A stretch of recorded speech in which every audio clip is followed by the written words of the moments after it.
4 days to go until the Indiana primary. The eyes of the nation and the world are on Indiana right now.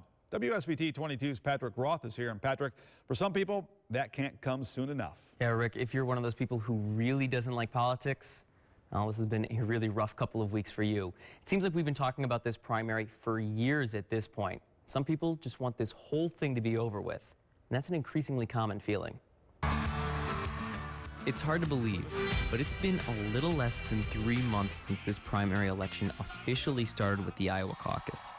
For some people, it might as well have been 3 years ago. I think there's a certain amount of fatigue, you know, because if those of us that have been watching the campaigns kind of since the beginning, yeah, we're getting a little bit, perhaps a little overloaded. The longer the primary goes on, the more people have heard all the arguments, and the arguments become a little more aggressive as the candidates are jockeying for position, and then that increased aggressiveness ends up turning off voters, and they start tuning it out.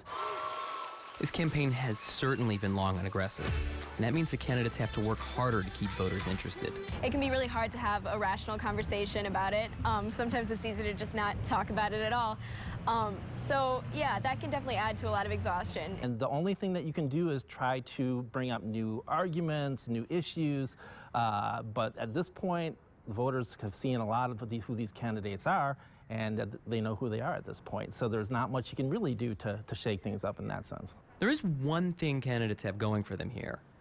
Indiana has never really seen a primary quite like this. I feel like it's almost like a reality TV show that you're kind of following. So that's why I kind of like it. So it's really neat that Indiana's, you know, in the public eye or in the national eye this year. We're usually not. Now, experts say the campaign visits we've been seeing here lately tend to generate more interest in the primary election in general. It's kind of like a big game coming to your town, and not only do you get to see it, but you get to play a role in it as well. And if you're really, really sick of all this, Rick, I can confirm general election is just a bit more than 6 months away, so hang in there. It's almost all over. Yeah, it is. Patrick, thanks.